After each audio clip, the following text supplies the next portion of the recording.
समर्थ आजचा भाग क्रमांक आहे 122 122 श्रीराम. अध्यायाकडे वळण्यापूर्वी माझा आवाज ऐकू येतो का एकदा प्लीज सांगाल. ओके, धन्यवाद. श्रीराम. रासक्रीडा भगवंतांनी केली, अनेक वेळा केली आहे. ही रास झाल्यानंतर पण त्याने रासक्रीडा केली आहे. अर्थात त्यांची आता एकदा का कृपा झाल्यावरती काय प्रश्न आला, भगवंत हवं तितक्या वेळा तुमच्याबरोबर क्रीडा करू शकतो. तो किती वेळा क्रीडा करू शकतो, पण महत्त्वाचा भाग आहे की या क्रीडा करत असताना त्याने आपल्याला निवडणं हा मोठा भाग आहे, नाही का. अन्यथा भगवंत क्रीडा करतच आहे, त्याचा काय प्रश्न नाही आहे. पण त्या रासक्रीडेचे आपण सहभागी होऊ किंवा आपल्याला त्यांनी निवडणं हा मोठा भाग आहे. एकदा असं घडलं की शिवरात्र होती आणि सगळे गोपाल आहेत, त्यांना असं वाटलं की आज शिवरात्र आहे, तेव्हा भगवान शंकराचं आणि अर्थात अंबिके देवांचं आपण पूजन करावं. आणि मग सर्वांनी ठरवल्याप्रमाणे नदीमध्ये स्नान केलं आणि पूजेचं सगळं साहित्य घेतलं आणि अतिशय भक्तिभावाने भगवान शंकरांची आणि अर्थात पार्वती देवीची यथासांग पूजा केली. अनेक प्रकारचे गोष्टी त्यांनी दान दिलं, वस्त्र दान दिली, सोनं दान दिली, गायींचं दान केलं, सगळ्या प्रकारच्या गोष्टी त्यांनी केल्या.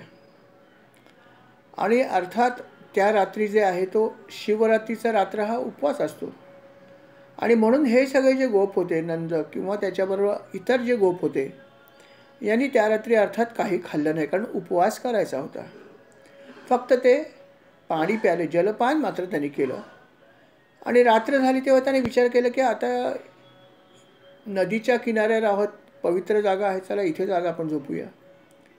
म्हणून हे सगळे जे लोक आहेत, नंद आणि इतर गोप, या रात्री सरस्वती नदीच्या तीरावर झोपून गेले. रात्र झाली, मध्यरात्री झाली आणि अचानक एक गोष्ट घडली. एक अतिशय प्रचंड महाकाय असा अजगर तिथे नेमका आला. अजगर महाकाय होता आणि मुख्य म्हणजे भुकेलेला होता. अजगराने पाहिलं इथे अनेक लोक झोपले आहेत, ते म्हणाले चला माझ्या पोट भरायची संधी आली. आणि अजगराने नंदालाच धरून गिळायला सुरुवात केली. नंदाचेच पाय धरले आणि गिळायला सुरुवात केली. अजगराने नंदाला जेव्हा गिळायला सुरुवात केली, अर्थात नंद जागा झाला आणि ओरडू लागला, अरे वाचवा वाचवा. पण त्याच्या तोंडामध्ये नाव होतं भगवंताचं, म्हणजे कृष्णाचं.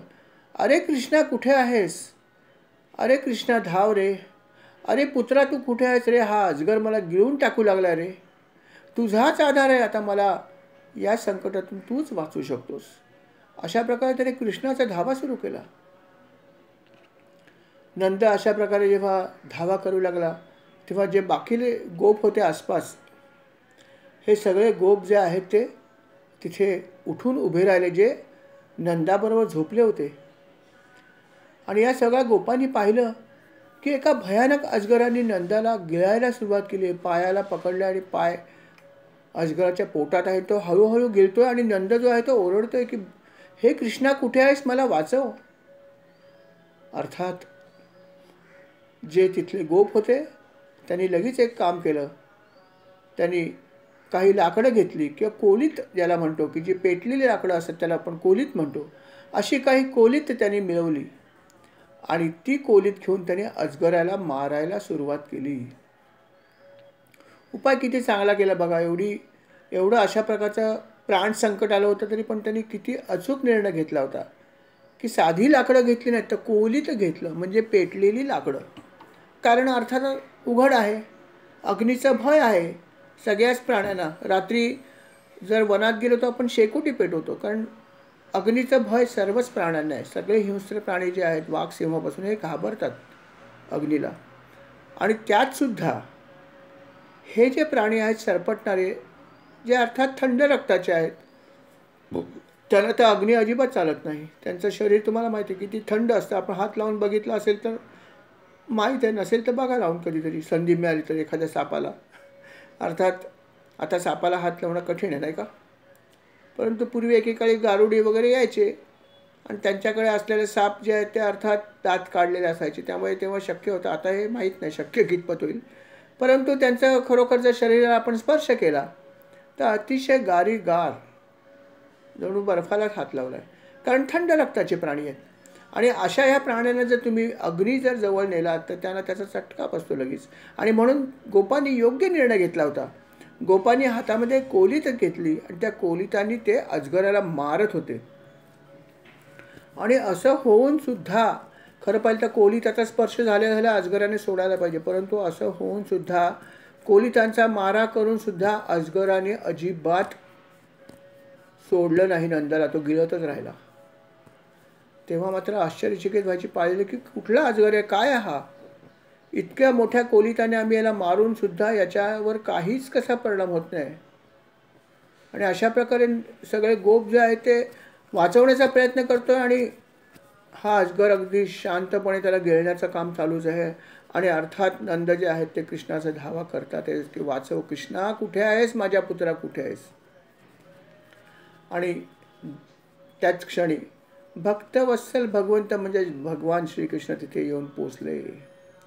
त्यांनी बघितलं की काय चाललं आहे, की हा महाकाय अजगर जो आहे तो आपल्या वडिलांना गिळतो आहे. सगळे गोप जे आहेत ते प्रयत्न करतात त्यांच्या परीने, हातामध्ये कोलीत घेतलं आहे, कोलीत घेऊन मारता आहेत, सगळं काय करतायत, परंतु या अजगरावर त्याचा कुठलाही परिणाम होत नाही. तो गिळण्याचं काम अव्याहत करत चालला आहे, हळूहळू आत आपल्या वडिलांना गिळत चाललेला आहे. अर्थात भगवंतांनी फक्त एकच काम केलं. त्यांनी फक्त आपले चरण जे आहेत, या चरणाचा स्पर्श फक्त अजगराला केला. कुठल्याही प्रकारचं कोलीत हातात घेऊन मारण्याचा प्रयत्न केला, फक्त चरणाचा स्पर्श जो आहे तो त्यांनी ह्या अजगराला केला. भगवंताच्या पवित्र चरणाचा स्पर्श झाल्याबरोबर अजगराचं सर्व पाप नष्ट झालं आणि दुसऱ्या क्षणी अजगराचं शरीर जे आहे त्या अजगराने त्यागलं आणि त्या जागी एक सुंदर असा पुरुष उत्पन्न झाला. अर्थात तो एक विद्याधर होता. अतिशय सुंदर देखणा असा त्याचं रूप होता, अतिशय त्याच्या चेहऱ्यावरती प्रभा होती, गळ्यामध्ये सोन्याचा हार होता आणि असा हा दैदिप्यमान असा जो पुरुष होता तो प्रगट झाला. अजगर अर्थात नाहीसा झाला आणि त्या पुरुषाने प्रगट झाल्या पहिलं काय केलं असेल काम, त्याने भगवंताच्या चरणावरती आपलं मस्तक ठेवलं आणि म्हणाला, भगवंता कृपा असावी अशीच माझ्यावर. अर्थात भगवंतानी तरी पण त्याला प्रश्न विचारला लौकिकामध्ये की तू कोण आहेस आणि इतका सुंदर दिसतोस, मग तुला ही अजगराची योनी कशी काय प्राप्त झाली. नक्कीच तुझ्यावरती काहीतरी आपत्ती आली असेल म्हणून हे सगळं घडलं असेल, नाही का, कारण इतकं सुंदर शरीर सोडून तू या योनीमध्ये येणारच नाहीस. तेव्हा अर्थात हा प्रश्न त्याने विचारला, कारण लौकिकामध्ये याचं उत्तर इतरांना सुद्धा मिळणं गरजेचं होतं. अजगराच्या शरीरातून निघालेला हा पुरुष म्हणाला, भगवंता काय सांगू, अहो माझं नाव सुदर्शन, सुदर्शन माझं नाव आहे आणि मी अर्थात विद्याधर मूलचा.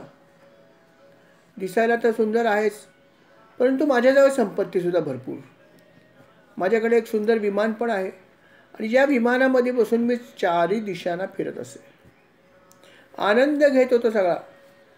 आणि एक दिवस असं घडलं की मी या विमानातून फिरत असताना अंगरी गोत्राच्या एका ऋषींना मी बघितलं. आणि ते जे ऋषी होते हे कुरूप होते, रूपाने अतिशय कुरूप होते. जेव्हा मी त्यांना बघितलं तेव्हा अर्थात मला माझ्या सौंदर्याचा गर्व होता की किती सुंदर रूप माझं आहे. आणि त्याच्यामुळेच त्या सौंदर्याच्या गर्वामुळे मी त्या कुरूप ऋषींकडे बघितलं आणि त्यांना हसलो, त्यांची कुचेष्टा केली. अर्थात जेव्हा ऋषींनी हे बघितलं की हा सुदर्शन नावाचा विद्याधर माझ्याकडे बघून हसतोय कुचेष्टेनी, त्यांना त्याचा अर्थात क्रोध आला आणि ते म्हणाले, तुला तुझ्या सौंदर्याचा फार गर्व झाला आहे म्हणून तू हे असं करतोयस. मी तुला शाप देतो की तुझा गर्व नष्ट होईल आणि तू अतिशय घाणेरड्या अशा ह्या अजगराच्या योनीमध्ये जाशील. असा शाप त्यांनी मला त्या क्षणीच दिला. ऋषींचा शाप होता, तो सत्य होणारच होता.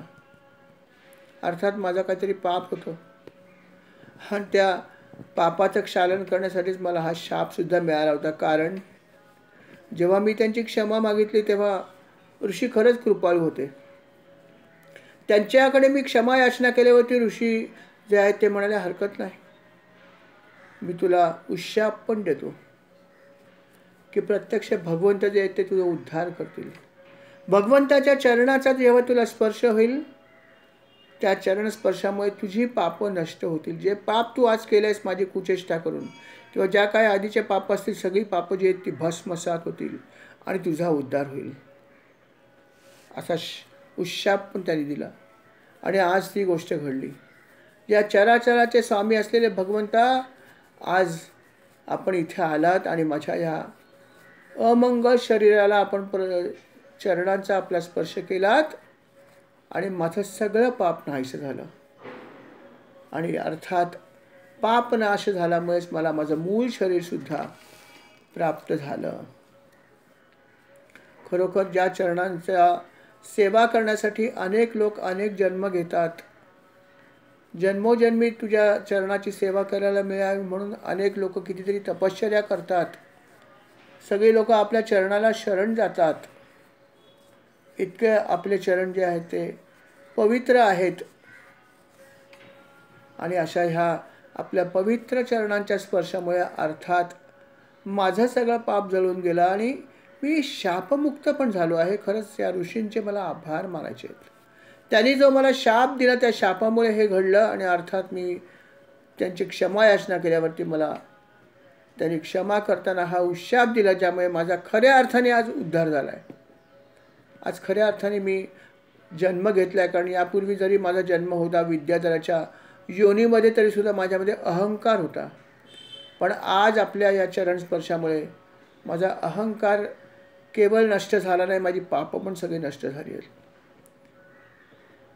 भगवंता अशीच कृपा माझ्यावर कर आणि मला परत असा अहंकार होणार नाही असा आपण मला वरदान द्यावं.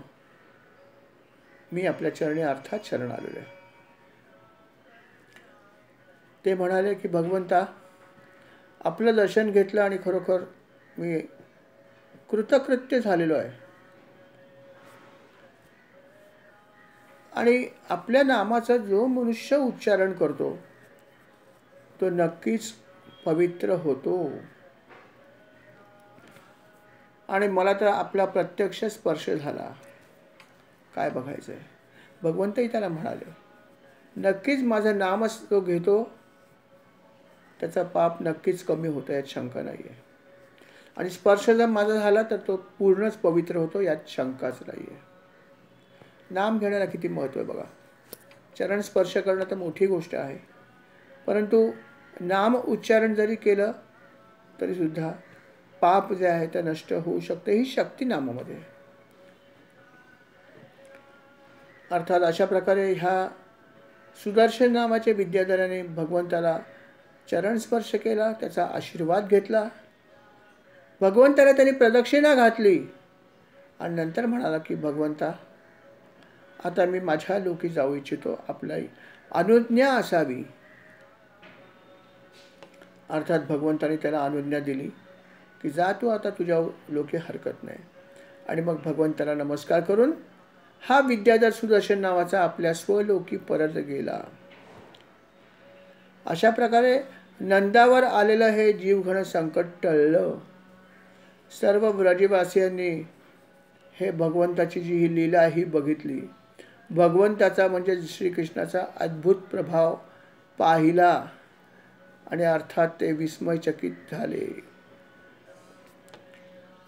उरलेले सगळे धार्मिक विधी जे काही करायचे होते त्यांनी सगळे केले आणि नंतर अर्थात परत निघताना त्यांच्या तोंडात एकच विषय होता नव्हे, भगवंताच्या लीला. जेवढ्या लीला भगवंताने केल्या, श्रीकृष्णाने केल्या, त्या लीलाविषयीच ते बोलतच व्रजामध्ये परत आले. बस हे सगळं घडलं आणि परत एकदा भगवंतानी ठरवलं की चला आता आपण विहार करूया. श्रीकृष्ण आणि बलराम दोघांनी ठरवलं चला आता परत विहार करूया आपल्या प्रिय गोपिकांसह. आणि भगवंतानी ठरवलं आणि मुरली वाजवायला सुरुवात केली, बासरी वाजवायला सुरुवात केली. बस बासरी हा त्यांच्यासाठी एक संदेश होता. बासरी ही एक खूण होती आणि मुरलीचं वादन सुरू झाल्यावर सगळ्या गोपिका ज्या आहेत त्या मुरलीच्या स्वराकडे ओढल्या गेल्या आणि सगळ्या रात्रीच्या वेळेस परत एकदा वनामध्ये जमा झाल्या. बलराम तर तिथे होतेच होते आणि मग अर्थात त्या ठिकाणी जमल्यावरती भगवंत एकीकडे बासरी वाजवत आहेत. त्या बासरीच्या तालावरती सगळं जग नाचतं आहे, सगळा निसर्ग नाचतो आहे. आणि या सर्व गोपिका तर धुंद झाल्या होत्या, त्यांना तर काही सुचत नव्हतं.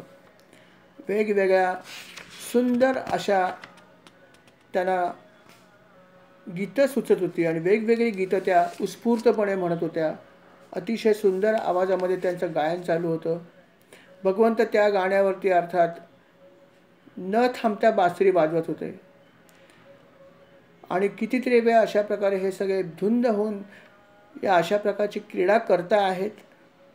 क्रीडा करत असताना निसर्गातले सगळेच लोक त्या क्रीडेमध्ये दंग झाले होते, क्रीडा बघत होते, क्रीडेमध्ये भाग घेत होते, क्रीडेचा आनंद उचलत होते. अशा प्रकारे हे सगळे करत होते. आनंदाचं वातावरण तिथे होतं आणि अचानकपणे तिथे या गोष्टीला गालबोट लागलं. कारण एक यक्ष नेमका तिथे आला. यक्ष म्हणजे कुबेराचा सेवक. तो यक्ष तिथे आला आणि यक्षाने पाहिलं की क्रीडा चालू आहे, सगळ्या गोपिका ज्या आहेत त्या धुंद होऊन नाचत आहेत. जसं मी आपल्याला म्हणलं की जेव्हा धुंद होऊन नाचत होत्या अर्थात त्यांना आपल्या देहाचं भान नव्हतं, आपल्या वस्त्रांचं सुद्धा त्यांना नीट भान नव्हतं. त्या आता बेभान झाल्या होत्या. परंतु त्यांना अशा अवस्थेत बघितल्यावरती या शंखचूड नावाच्या यक्षाच्या मनामध्ये कामवासना जागृत झाली आणि तो तिथे आला. आणि त्याने इतर कुठलाही विचार न करता बलराम आणि श्रीकृष्णाच्या देखत अतिशय निर्लज्जपणे त्यांनी यातल्या काही गोपिकांचं हरण केलं आणि उत्तरेकडे तो गेला. अर्थात गोपिकांचं हरण जेव्हा त्यांनी केलं, गोपिकांना उचलून तो घेऊन गेला. मायावी होता अर्थात. मायाने ते ह्या गोपिकांना उचलला आणि तो घेऊन निघाला. गोपिका अर्थात मोठ्याने ओरडू लागला, भगवंता अरे बघ हे काय चाललंय, हे कृष्णा, हे रामा, अरे काय चाललंय बघा. आणि अशा प्रकारे त्या विलाप करतात. आणि हा जो यक्ष होता हा अतिशय निर्लज्जपणे आपल्या मायावी शक्तीचा वापर करून या गोपिकांचं हरण करून दूर घेऊन निघाला होता. अर्थात गोपिकांचा विलाप चालू आहे आणि भगवंतांनी पाहिलं की हा अशा प्रकारे हे हरण करतो आहे. भगवंत म्हणाले अजिबात घाबरू नका, आम्ही आहोत, काळजी करू नका. भगवंतांनी अर्थात या दैत्याला धडा शिकवायचं ठरवलं आणि तिथे असलेलं एक प्रचंड असं एक झाड होतं, सागाचं, अतिप्रचंड. ते झाड भगवंतांनी लीलया उपटून हातामध्ये घेतलं आणि वाऱ्याच्या वेगाने ते काही क्षणामध्येच या नीच अशा यक्षाजवळ जाऊन पोचले. भगवंत तिथे जेव्हा पोचले आणि त्यांच्या हातातला हा महाकाय सागवृक्ष बघितल्यावर त्याला लक्षात आलं की आता काय घडलंय. त्यांनी बघितलं की आता भगवंत इथे आले, श्रीकृष्ण इथे आले, आणि हातामध्ये सागाचं झाड आहे, आपला मृत्यू झालाय. लगेच त्या मूर्ख अशा शंखचूडाने गोपिकांना तिथेच टाकून दिलं आणि तो पळत सुटला. भगवंताच्याबरोबर बलराम दादा पण अर्थात होते. दोघांनी पाहिलं की यक्ष त्या गोपिकांना सोडून पळत सुटला आहे. तेव्हा बलराम दादा म्हणाले कृष्णाला, बाबा रे, या यक्षाचा पुढचा भाग तूच कर, काय करायचं ते, मी इथेच थांबतो. गोपिकांचं रक्षण करण्यासाठी आता मी इथे थांबतो, गोपिका सुरक्षित आहेत, तू पुढे जा. अर्थात भगवंताला तेच पाहिजे होतं. आणि भगवंत जे आहेत ते यक्षाच्या मागे निघाले. यक्ष पळतोय, आपल्या मायावी शक्तीचा वापर करतोय, एका ठिकाणून दुसऱ्या ठिकाणी सगळीकडे तो पळतोय. भगवंत त्याची मजा बघतात, किती पळतोय बघूया. तो भरपूर वेळ एका ठिकाणून दुसऱ्या ठिकाणी पळत होता. अर्थात तो जिथे कुठे जायचा आणि थांबायचा, आणि थांबल्यावर ज्या बघायचा त्याला दिसायचं की समोरच श्रीकृष्ण उभे आहेत. परत तो जीव तोडून धावायचा. असा त्याने चारही दिशेला सर्वत्र त्याने धाव घेतली. परंतु जेव्हा जेव्हा तो असं धावायचा आणि जाऊन थांबायचा, तेव्हा त्याला थांबल्यावर समोरच भगवान श्रीकृष्ण उभे आहेत असं दिसायचं. आणि अर्थात असा बराच वेळ खेळ भगवंत त्याच्याबरोबर खेळत होते, जणू मांजरने उंदीर. आपण बघतो की कसं मांजर जे ते उंदराबरोबर खेळतं, त्याला सोडून देते, जा पळ. ते इकडे तिकडे पळता नंतर हळूच जातं आणि त्याला पकडतं, परत सोडून देतं. असाच थोडासा खेळ भगवंत करत होते. त्या यक्षाला ते पळायला देत होते आणि भगवंत मजा बघत होते. तो थांबला की भगवंत समोरच हजर प्रगट व्हायचे. त्यांना बघितलं की हा परत पळत सुटायचा. अशा प्रकारे भगवंतांनी त्याचा बराच वेळ खेळ केला. आणि नंतर मात्र त्याने ठरवलं की नाही, आता याला आपल्याला शासन द्यायला पाहिजे. आणि मग जेव्हा हा थकून थांबला त्यावेळेस भगवंत तिकडे प्रगट झाला. आणि भगवंताने पहिलं काम काय केलं असेल तर हा जो यक्ष होता त्याच्याकडे एक अतिशय जबरदस्त असा मणी होता त्याच्या मस्तकावर. चूडामणी त्याचं नाव आहे. हा अतिशय पवित्र आणि प्रकाशक असा मोठा असा हा मणी होता. जसं अश्वत्थाम्याच्याकडे एक मणी होता, जो मणी काढून घातल्यावरती त्याची कांतीच निघून गेली. बाकी त्याला जीवदान दिलं होतं. तसंच थोडीशी परिस्थिती या ठिकाणी होती. ह्याच्याकडे जो मणी होता अतिशय पवित्र होता. आणि तो मणी जो आहे तो भगवंताला माहिती होतं की हा मणीच फार महत्त्वाचा आहे. आणि म्हणून भगवंत त्याच्याजवळ गेल्यावरती त्यांनी फक्त एका हाताने त्याला धरलं आणि तो मणी काढून घेतला. आणि मणी काढून हातात घेतल्यावर अर्थात त्याला पुढचं शासन त्यांनी केलं ते म्हणजे त्याच्या मस्तकावर एकच ठोसा त्यांनी लगावला. भगवंताचा एक ठोसा भरपूर झाला नाही का. भगवंताच्या एकाच ठोशामुळे या यक्षाचं मस्तक जे ते धडापासून वेगळं झालं आणि अर्थात त्याचा सुद्धा उद्धारच झाला. असा तर तो यक्ष योनीमध्ये होता, अगदीच काय नीच योनीमध्ये नव्हता. यक्ष योनी तशी वरची योनी आहे, परंतु त्यांनी पापकर्मच केलं होतं नाही का. परंतु भगवंताचा स्पर्श झाला, त्याचाही उद्धारच झाला. वध तर भगवंताने केला, पण वध म्हणायलाच होता. भगवंताच्या स्पर्शामुळे त्याचा उद्धार झाला. आणि अर्थात त्याचा उद्धार झाला आणि भगवंतानी तो चमकदार मणी होता तो काढून घेतला, चूडामणी, आणि तो आणून त्यांनी आपल्या दादाला अर्पण केला प्रेमाने. म्हणाले, दादा, हा मणी तुमच्याच गळ्यात शोभतो. आणि अर्थात तो मणी त्यांनी दादांना अर्पण केला आणि दादाने सुद्धा अतिशय आनंदाने तो मणी ग्रहण केला. हे सगळं झालं आणि भगवंताने विचार केला. सगळ्या गोपिका तर बघत होते, त्याच्याबरोबर हे दृश्य अनेक लोक बघत होतेच नेहमीप्रमाणे, की अजून एका यक्षाचा भगवंताने उद्धार केला. भगवंताच्या लीला एकामागे एक यांना सगळ्यांना बघायला मिळत होत्या. जवळून प्रत्यक्ष बघायला किती नशीबवान होते सगळे, की भगवंताच्या लीला फक्त ऐकल्याने, जर श्रवण केल्याने जर आपल्याला पुण्य लागतं, तर ज्यांनी बघितले असतील ते किती भाग्यवान असतील, विचार करा. आणि अशा प्रकारे भगवंताने ही लीला केली. भगवंताला लौकिकामध्ये देहामध्ये होते. भगवंताने विचार केला की माझ्या गोपिकांना बराच त्रास झालेला आहे. माझ्या गोपिकांच्या डोळ्यासमोर कदाचित हे दृश्य येईल, हे विसरल्या पाहिजेत. थोडा वेळ का होईना, परंतु यांचं हरण केलं होतं आणि त्यांच्या मनात भय निर्माण झालं होतं. त्यांच्या मनातलं भय गेलं पाहिजे. त्यांच्या मनात परत आनंद झाला पाहिजे लौकिकामध्ये सुद्धा. म्हणून भगवंतानी परत एकदा जे आहे ते हातामध्ये आपली मुरली घेतली आणि वाजवायला सुरुवात केली.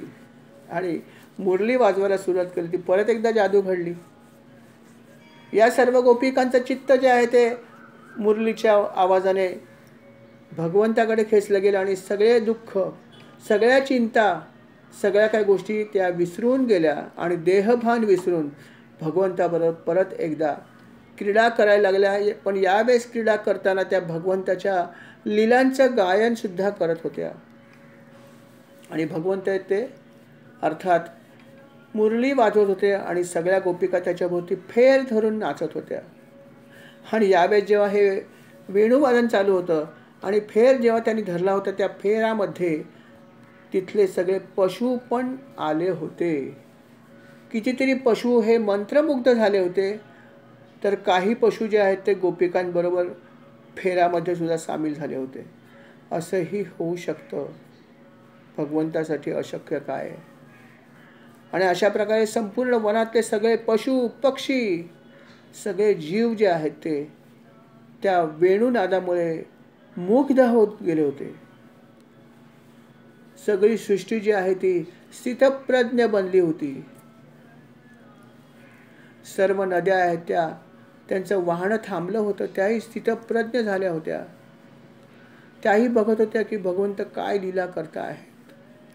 सगळी सृष्टी, सगळे वृक्ष, सगळे लोक फक्त भगवंत कशा प्रकारे बासरी वाजवतात त्या बासरीचा आवाज जो आहे तो ऐकत होते. अशा प्रकारे भगवंतांनी ही बासरी वाजवून सगळ्यांचं दुःख दूर केलं आणि त्यांना सर्वांना अतिशय आनंदाचा जो आहे तो अवर्णनीय असा आनंद त्याने दिला. मेघ जे आहेत हे मेघसुद्धा आकाशामध्ये आले होते. मेघाने बघितलं की भगवंताचं वेणुवादन किती सुंदर चालू आहे, त्याला आपण साथ दिली पाहिजे असं मेघांना वाटलं. आणि मेघाने सुद्धा अर्थात त्यांना साथ देण्यासाठी हळूवार आवाजामध्ये गर्जना केल्या. नेहमीसारखा गडगडाट नाही केला.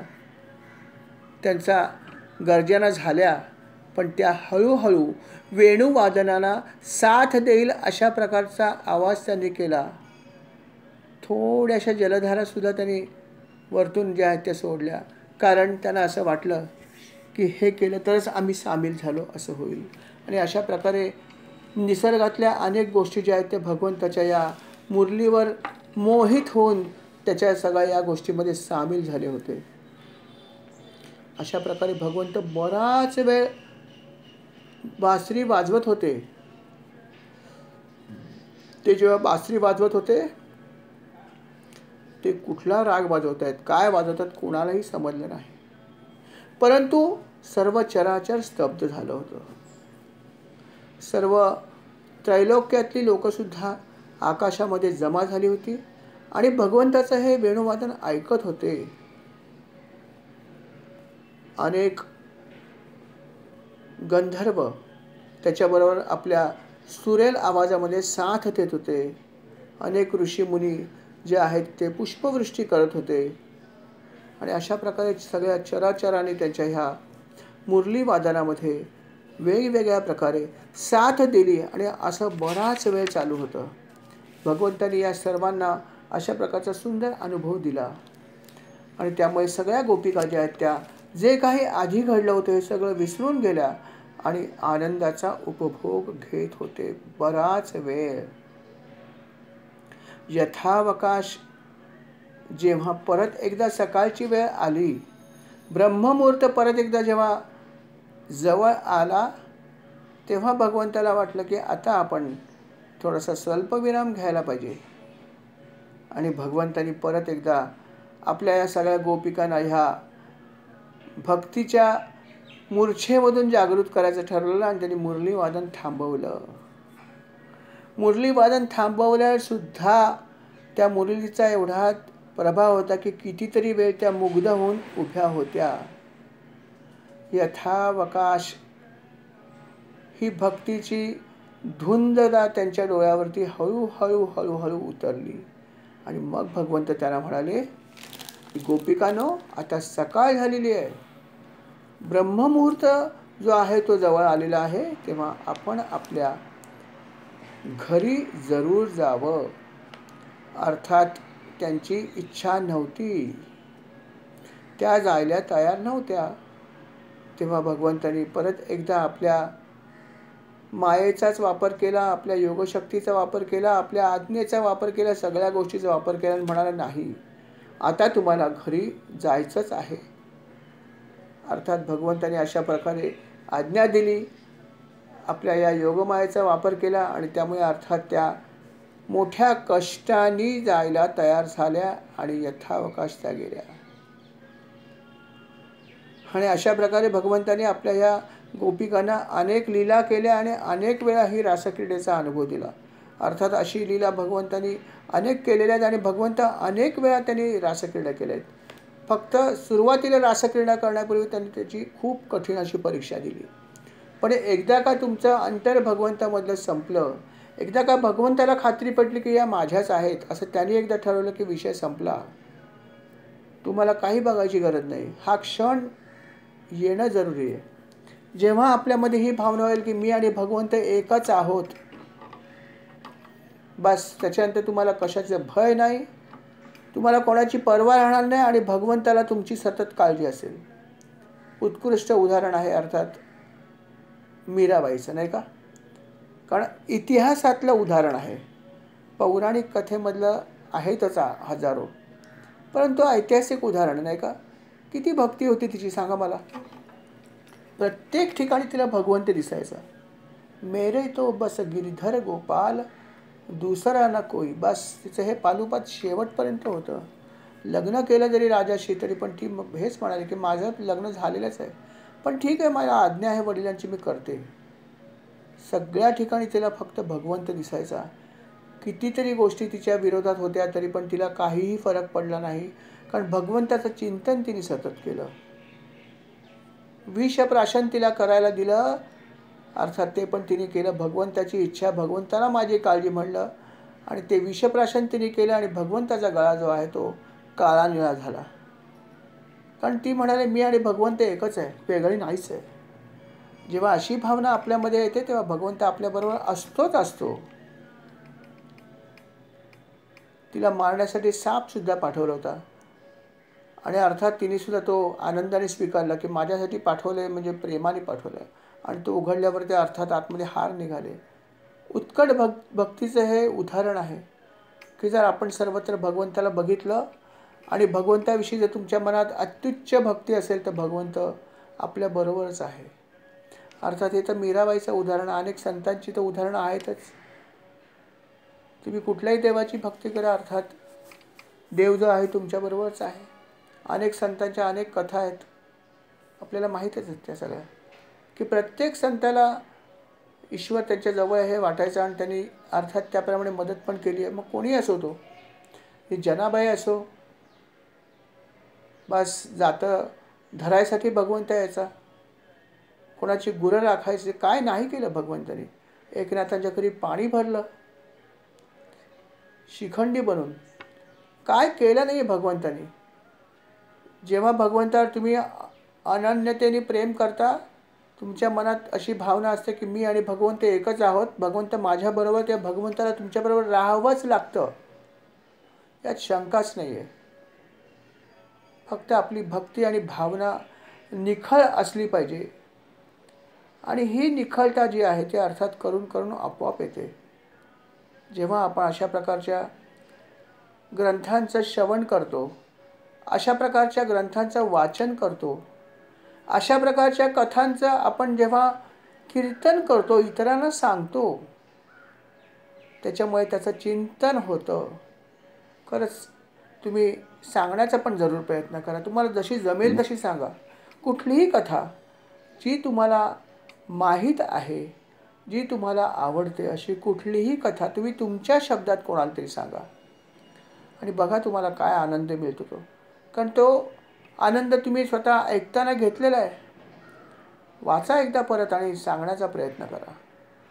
किती आनंद तुम्हाला मिळेल तर तुम्हाला समजेल. आणि अर्थात जेव्हा तुम्ही ही कथा सांगण्याचा प्रयत्न कराल तेव्हा अर्थात त्याचं मनन तुमच्या मनामध्ये आधी झालेलं असतं.